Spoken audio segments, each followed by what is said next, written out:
What are my 5 things I dislike the most about my 2024 Ford F-150 Raptor R? Let's do this. Well, the one right off the bat that's easy is the price. These things are expensive, man.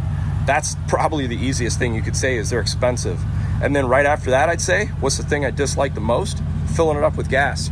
Easily $150 to fill this up. $6, $7 a gallon. California, you could easily have $180 fill-ups. What's another thing I'm not a big fan of with my Raptor R? Well, once you get past filling it up with expensive premium fuel economy, it does get anywhere between 10 and 12 miles per gallon as expected. And you can kind of see right here, this tank, I'm at 10.4. Actually, this is 10.4 miles per gallon over the life of the truck, which actually I don't think is that bad. But if we went to this tank, I'm at 10.6, not terrible. So the price to buy the truck, the price to fill it up, and the fuel economy are 3 things that are not ideal. What's another thing? Well, if you're gonna use with truck use, which most people that buy a truck like this will not, this is gonna be a toy, a collector, towing with this will not be as great as a regular half ton. Okay, so there's 4 things. What's another thing? I would say one of the other things is sometimes the connectivity to the Apple CarPlay is a little bit cumbersome and doesn't work as well as what I would like to see, but most of the time it works pretty good. And I found a lot of modern vehicles, these can be a little bit clanky. The other thing, and once again, this is all personal preference. This is just my preference. I'm not a fan of these digital displays. I think that I don't know, I'm not a fan of them. I kind of like more of an analog gauge for your tach and speedometer. That's just me. Some people like that. Another thing I'd like to see is the heads-up display.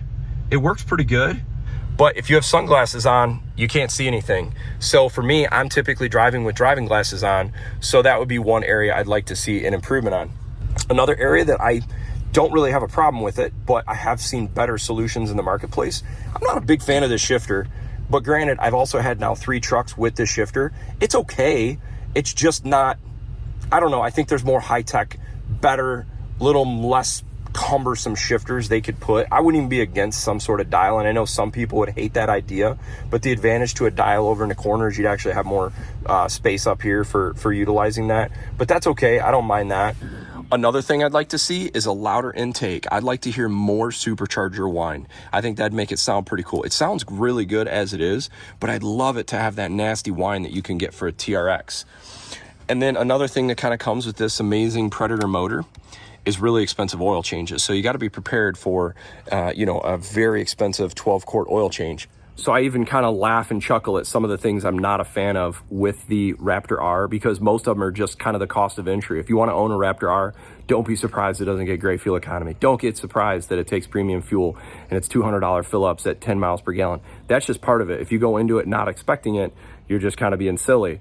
But I think this is still a sweet truck, and I think it's the baddest, most capable off-road truck ever made, and I think anybody that got one would love to own one of these things. Okay, so now what are my favorite things of the Raptor R?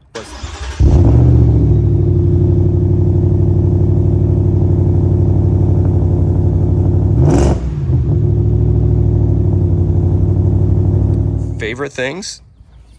The sound. When you get on this truck and accelerate, this truck feels like it's about to do a wheelie, and it's almost like the suspension's cocked on an angle a little bit when it's accelerating. If you're looking for the most fun truck driving experience, I have never driven any truck from the factory more fun than this. Could you go and have 1,000 horsepower in some aftermarket truck? No question about it. It would be awesome. But from the factory, this is hysterical. The exhaust on this thing sounds amazing. It's incredible. The paddle shifting and the transmission tuning on this truck, absolutely on point. I think Ford did such a great job on the calibration of the 10-speed for this transmission. I think they did a great job. The exhaust sound, it sounds amazing. It's menacing. It's just such a great sounding truck. Looks-wise, I know that's subjective to some, but I think the 24 looks a lot better than the 23. It modernized it. They just add a lot of little touches that look great, and I love the new beadlock wheels. I think the new beadlocks look awesome. I think it's such a great looking setup. Suspension, I've now towed with the dual valve 3.1 Foxes. I've taken a light Dune use for first trip. I've done a lot of city driving, highway. I think this is a big upgrade over the 21 to 23 Raptor suspension. All right, interior wise, I think they did a great job just kind of finishing off the touches and the details, the new interior, the new seating. The Recaros have been really comfortable for the last 5, 6, 7 years. No surprise there. The little touches are kind of cool. The Raptor R embossed in here, the V8 right here, the R with the carbon there. Just the little touches, the black satin chrome or Vader chrome that kind of goes across. It's not even a piano black. It's kind of like a little bit different finish. Just its own unique carbon fiber. I think they did a really good job in the interior of this truck.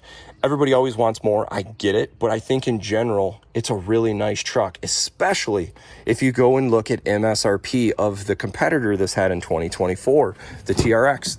The TRX is $10,000 more for a final edition than one of these trucks when you compare MSRP for MSRP. Second row seating, had car seats in these things. Seats look great. No weird dents, no weird issues anywhere. Raptor R embossed there, looks great. You still got the ambient lighting there. Nice storage underneath. I never really got a chance to use that all that much. But interior, everything feels really nice in this truck. So then the question is, why sell it? Why get rid of this thing? I'll be honest with you, I feel bad using this truck as a truck. It's so incredible and beautiful. I feel bad racking up the miles, towing trailers. You just feel bad. It's so nice. It's so exotic. It's so premium. I just feel bad using it as a truck. And I bought a truck to use it as a truck. So for that regard, is unfortunate I'm gonna have to part ways with it, but it's sweet. And I plan on getting one of these again in the future. But right now, camping, everything, life, man, I gotta have something that I can kind of beat on a little bit. And this will serve the purpose very well for that. Like that, guys, it's over.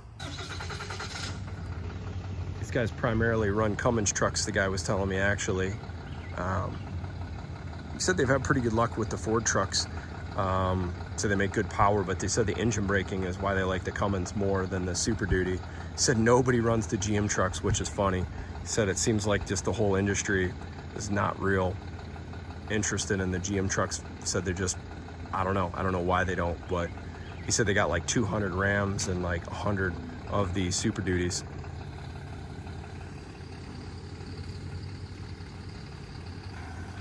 And just like that, guys, Raptor R ownership is complete. Another chapter, another Raptor, unfortunately.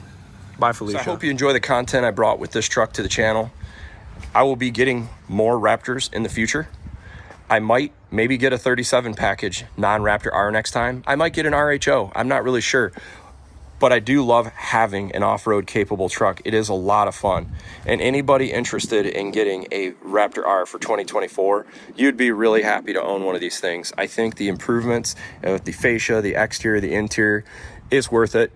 I think if you get it, you'll be really happy with it. Thanks for watching.